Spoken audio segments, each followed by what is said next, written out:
and freedom of all of us.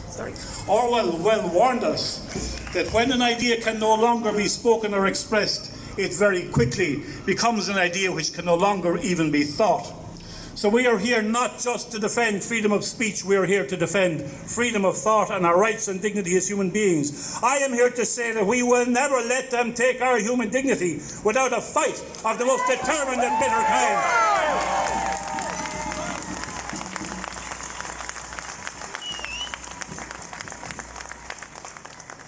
The current bill before the Oireachtas has at least two elements that should fill us all with dread.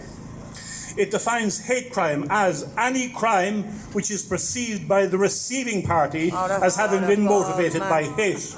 Now just think about that for a moment.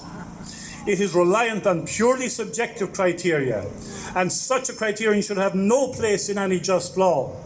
What burden of proof will be required? None. This is clearly a blackmailer's charter and a liar's license. It has the potential to bring the entire legal process into disrepute and will inevitably cause dissension between the disparate elements of society rather than, as it claims, promoting harmony between them. The proposed legislation will introduce a two-tier system of law with a very restricted group of designated victim classes being empowered to use the legislation to attack and suppress the free speech rights of the great bulk of the population.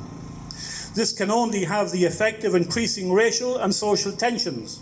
Can we not see that the kinds of social division and violence that we have seen playing out in America's streets over the past 12 months are a salutary warning to us of what may arrive here if our politicians continue to stoke the fires of racial division and gender hatred?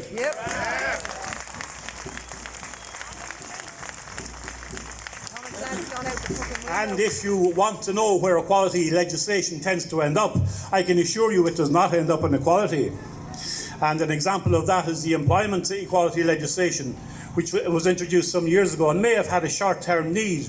It has now resulted in a situation where employers are terrified of giving employment to anybody other than a victim group.